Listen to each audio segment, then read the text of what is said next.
The late afternoon sun streamed through the stained glass windows, painting the pews in soft gold and red. I stepped into the small church, my heels echoing against the stone floor like quiet confessions. The air smelled of incense and melted wax, the kind of scent that used to soothe me. I wasn't sure what I was looking for anymore. Peace, strength, maybe a reason not to give up. My marriage had become an echo, distant, hollow. Thomas had grown colder, always working late, always somewhere else. I slipped into a pew near the back and let the silence swallow me. My fingers found the rosary in my pocket, tracing the familiar beads like they might hold answers I'd lost along the way. Around me, faint prayers rose and fell, soft as breathing.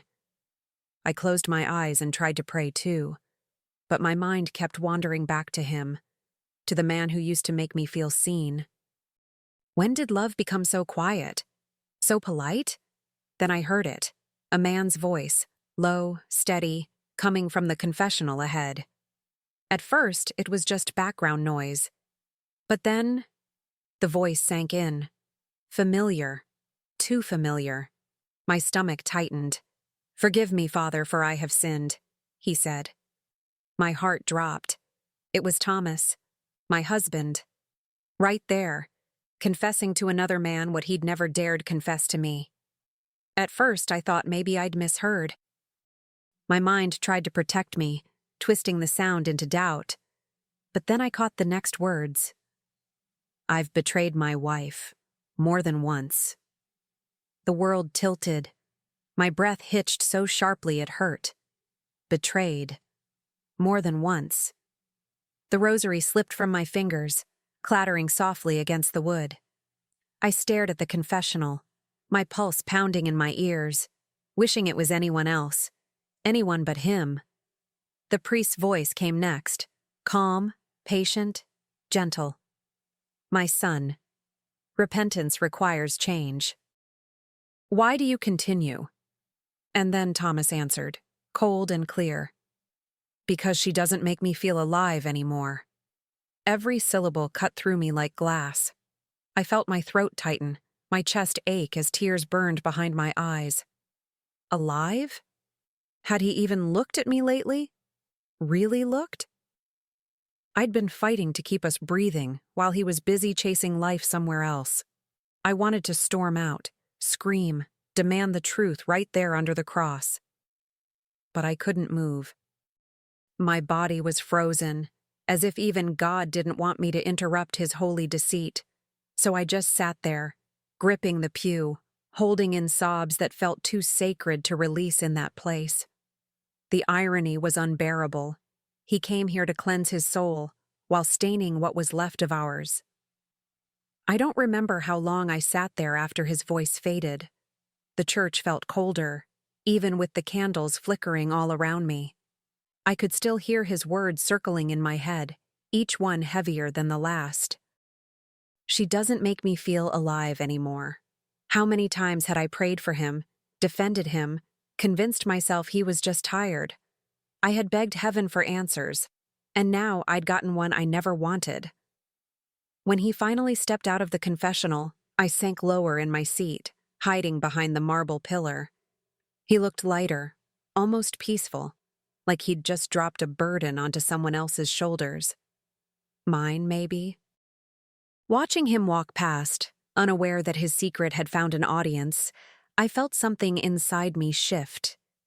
It wasn't just pain anymore. It was awareness. Cold, steady awareness. I didn't follow him. Not yet. I stayed there, staring at the altar, letting the weight of it all press down on me until the tears dried on my cheeks. I whispered a prayer, but it wasn't for forgiveness. "Then maybe," I murmured, "I'll teach you what real repentance feels like."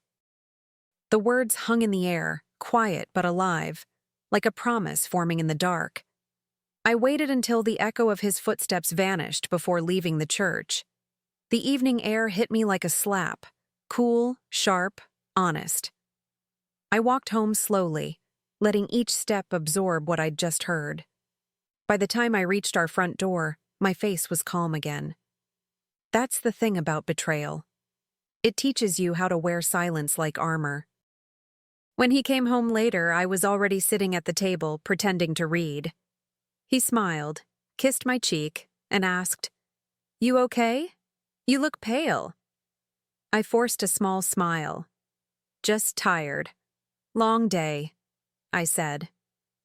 My voice didn't shake, even though my heart was still pounding from everything I'd overheard. He nodded, grabbed a beer from the fridge, and started talking about work, about how exhausting the week had been. I watched him move around the kitchen, the same easy rhythm, the same practiced charm. To anyone else, he was just a man unwinding after a long day. To me, he was a stranger who had confessed to loving sin more than me. That night, I lay beside him, pretending to sleep. His breathing was steady, peaceful, almost angelic in its deceit. I turned my head and studied his face, trying to find the man I used to know somewhere behind that serenity. But all I saw was a mask, my stomach twisted. He slept like a man forgiven. I was wide awake beside him, realizing I'd just been sentenced to live with a liar. I barely slept that night. Every time he moved, I flinched. Every sigh, every shift of the mattress felt like an insult I couldn't voice. At one point, he reached for me in his sleep, just brushed my arm, and I froze, every nerve recoiling from the touch that once felt like home. How many times had he used those same hands to hold someone else? The thought made my chest ache, not from jealousy, but from disgust. I wasn't just hurt. I was waking up. By morning, he was humming while shaving, like a man with nothing to hide. I stood in the doorway, watching him through the mirror. "You worry too much," he said, smiling at his reflection. "You should rest more." I wanted to ask if his conscience slept well too. Instead, I just nodded and brewed coffee. Bitter, strong, the way he liked it. As the machine hissed, I realized the sound was almost soothing. It was the only honest noise in the house. When he left for work, I stayed by the window, watching his car disappear down the street. The same man who had confessed betrayal inside a church now drove off whistling. I pressed my palm to the cold glass and whispered, "You think I don't see you, Thomas. But I do now." My voice shook, but it wasn't from sadness. It was from certainty, the quiet kind that comes right before a storm. The next few days passed in slow motion. Every word he spoke sounded rehearsed. Every smile felt staged. I watched him more than I spoke, studying the small cracks he didn't realize were showing. The late texts, the half-damp hair when he came home, the faint trace of perfume that wasn't mine. Betrayal had its own scent, I learned, something floral and sweet that lingered just long enough to haunt you. I began collecting fragments of truth, tiny clues he didn't think I'd notice. I stopped asking where he was going. I stopped pretending to care about the stories he told. My silence became my disguise, the perfect camouflage. Let him think I was naive, fragile, harmless. I wanted him comfortable, relaxed enough to reveal himself completely. I'd learned something that night in church. People sin easily when they believe they're unseen. So I became invisible on purpose. At night, while he slept, I'd stare at the ceiling and plan. Not out of rage, but precision. I didn't want a scene. I wanted a revelation. The kind that doesn't scream, it simply lands. He'd confessed in a church, under God's roof. That's where he'd feel it too. The idea took root quietly, growing stronger each time I saw him smile. I didn't know it yet, but peace would come. Not from prayer this time, but from justice whispered in the same sacred walls that once sheltered his lies. Revenge doesn't arrive like thunder. It creeps in. Quiet, patient, deliberate. I started small, gathering proof the way a detective gathers air. Invisible, but essential. Phone records, hotel receipts, strange charges that didn't match our lives. Each piece felt like confirmation of what my heart already knew. Strangely, I wasn't crying anymore. The grief had burned itself out, leaving only clarity. I wasn't broken. I was awake. And awakening, I realized, can be its own kind of vengeance.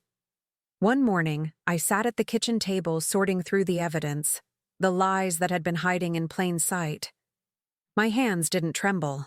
They were steady, almost too steady. I remembered how he used to joke that I could never keep a secret. He had no idea.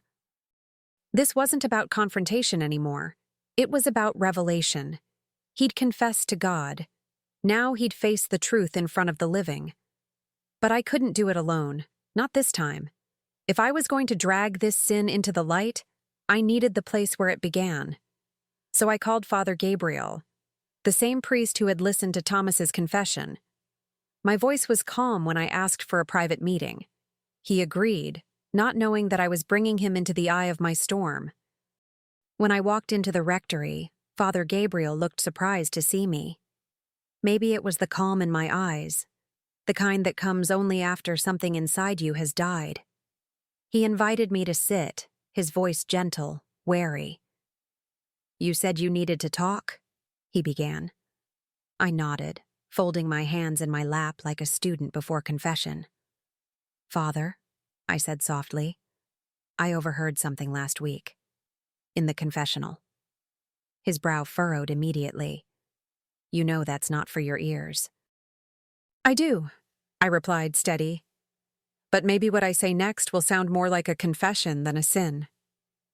I told him everything. Every word Thomas had spoken. Every lie he'd purified under the shadow of God. Father Gabriel listened in silence, his fingers pressed together, his expression torn between duty and sympathy. When I finished, the room felt heavy, like the air itself didn't want to move. "Martha," he said quietly, "what you heard, you can't unhear.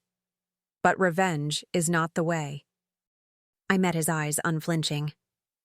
"I'm not after revenge," I said. "I'm after truth.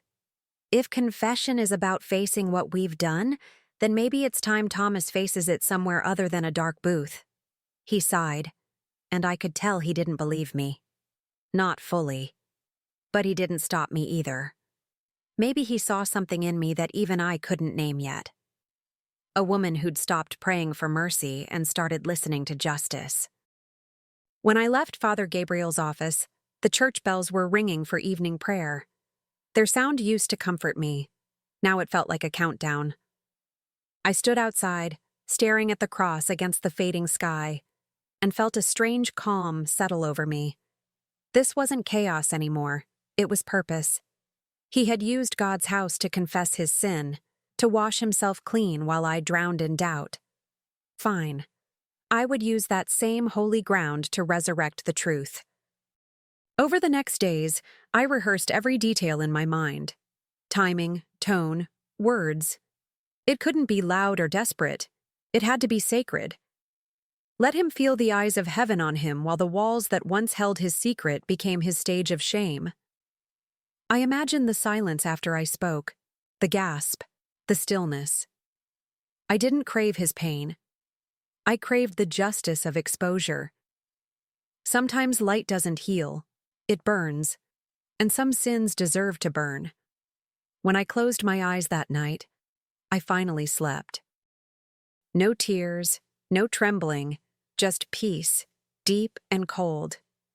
Thomas had taught me that truth, when buried, rots. I was done rotting. Soon, I'd let it breathe. And in the same church where he betrayed me, he'd come face to face with the only kind of absolution that ever really matters, the kind you can't escape from. Sunday morning came dressed in sunlight, the kind that feels too bright to trust.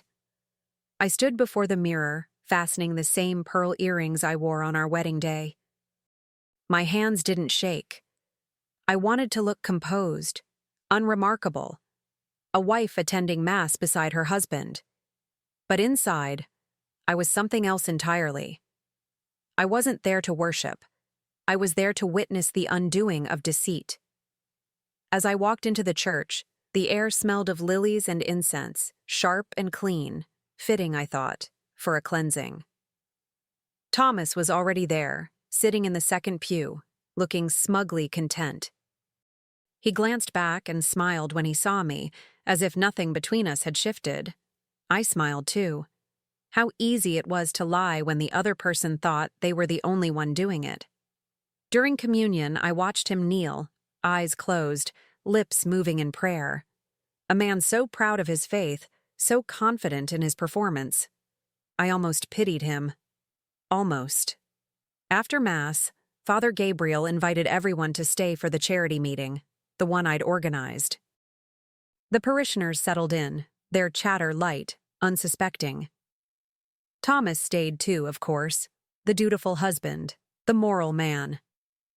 As I walked to the front of the church, the wooden floor creaked beneath my heels, the sound slicing through the hush. My palms were steady, my breath even. This was no longer about pain. It was about revelation. I waited for the room to quiet before I spoke. "Before we begin," I said softly, my voice carrying farther than I expected, "I'd like to thank my husband, Thomas, for his dedication, not only to this parish, but to his spiritual life." A few people smiled politely, unaware of what was coming. I took a slow breath, steady as prayer. "He even came here last week to confess." I paused, watching his expression stiffen. To confess that he betrayed our marriage. Gasps rippled through the pews like wind through dry leaves. Thomas's eyes widened, and I saw the panic flicker there, brief, electric. "Martha," he hissed under his breath, his face pale. "What are you doing?" I didn't look at him. "You told God you couldn't promise to stop," I said evenly. "So I thought it was only fair that everyone know how faithfully you've planned to sin again." My tone never rose. I didn't need volume. The truth was loud enough. The priest stepped forward, his hand half raised, but I turned to him with a small smile. "Don't worry, Father. This isn't blasphemy. It's honesty." The church was silent now, heavy with disbelief and judgment. I looked back at Thomas, the man who once vowed before this same altar to honor me. "You wanted to feel alive again, didn't you?" I said quietly. "Well, you are. Everyone's watching." And then I walked away, my heels echoing like final prayers. As I reached the back of the church, the sound of my heels against the floor echoed louder than any sermon. No one moved.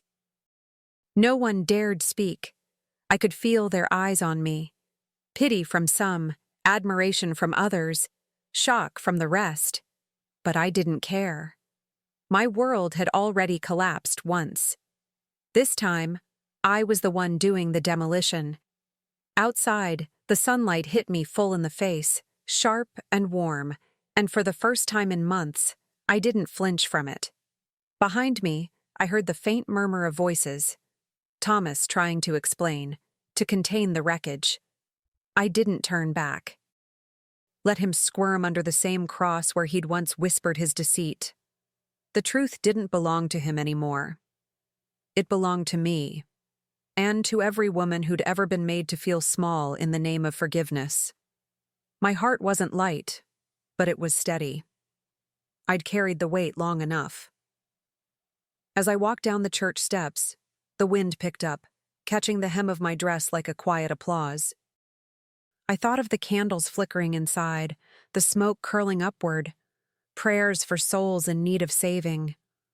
I wasn't one of them anymore. Salvation, I realized, sometimes looks nothing like forgiveness. Sometimes it looks like walking away without a single tear left to give. He came home hours later, his face still flushed from the shame he couldn't pray away. The door slammed, hard enough to rattle the frames on the wall. "You humiliated me in church," he shouted, voice cracking under fury and embarrassment. I didn't rise from the chair. "No, Thomas," I said quietly. "You humiliated yourself when you turned a sacred space into a hiding place for your sins." He stared at me, chest heaving. like he didn't recognize the woman sitting before him. "You went too far," he snapped, running a hand through his hair.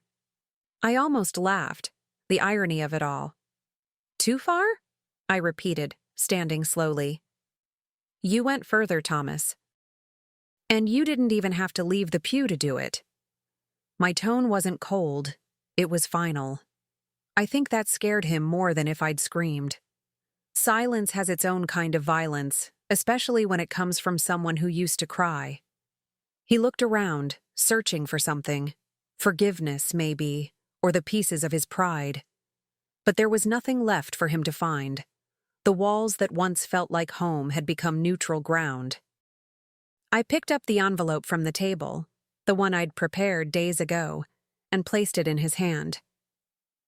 "Confess again," I said softly, "if you want redemption. This time, confess to a lawyer." He didn't open the envelope right away. He just stood there, staring at it like it might burn him. Maybe it did. I turned away, walking toward the window, letting the afternoon light pour over my face. It felt different now, not like something I was hiding from, but something I finally deserved to stand in. Behind me, I heard paper tearing and his breath catch. "You already signed them?" he asked, disbelief thick in his voice. "Weeks ago," I said. "You just didn't notice I'd stopped asking where you were going." He muttered something, an apology, or a curse, maybe both. But I didn't turn to hear the details. Some words are meant for ghosts, and that's all he was now. The house felt strangely peaceful, as if it had been holding its breath for me this whole time. I walked past him, the echo of my steps soft but certain, the kind of sound that marks an ending you don't have to announce. He called my name once, twice, but even the air seemed tired of answering. In the kitchen, I stopped and touched the rosary hanging from the wall, the same one I'd clutched in the church that day. My fingers lingered on the worn beads, not for prayer, but for closure. Forgiveness, I realized, wasn't mine to give anymore. It belonged to whatever was left of him, and to a God who might still be listening. I'd done my part. The rest was divine housekeeping. When I finally stepped outside, the air felt cleaner than it had in months. The sky was pale blue, streaked with the last blush of evening, and for a moment, I just stood there, breathing.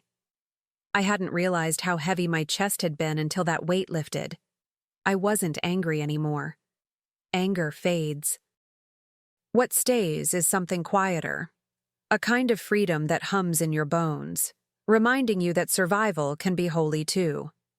As I walked down the street, I thought about the woman I used to be, the one who prayed for patience, for understanding, for his love to return. I wanted to reach back in time and tell her she didn't need saving. She needed remembering. Love shouldn't demand that you shrink to fit inside someone else's comfort. I learned that lesson inside a church, a place built for truth, even when it hurts. That night, I slept with the window open. The curtains moved with the wind, soft and steady, like the slow rhythm of forgiveness I hadn't yet spoken but already felt. The house was quiet, and for the first time, I didn't mind the silence. It wasn't empty anymore. It was mine. And somewhere deep inside, I knew the next time I walked into that church, I wouldn't go there looking for peace. I'd be bringing it with me. Months passed before I stepped inside the church again. The same candles burned by the altar, their flames trembling just like before. But the air felt different now, lighter, forgiving.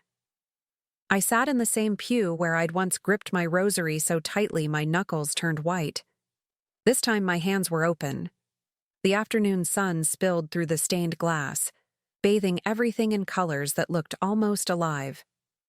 I wasn't here to plead or to question. I was here to thank. Father Gabriel approached quietly, his footsteps soft on the stone floor. "It's been a while," he said kindly, sitting beside me. I smiled. I thought I'd never step foot in here again. He studied my face, then nodded. You seem lighter, he said. I let out a breath I didn't know I'd been holding. Because I finally stopped asking God to fix a man who never wanted to be saved. The words didn't come from bitterness. They came from release. From truth finally resting where it belonged. I looked up at the stained glass, the blues, the golds, the reds, and felt the warmth settle on my skin like a quiet blessing. I knew now that faith wasn't about forgiveness alone. It was about courage. The courage to see things as they are and still walk toward the light anyway.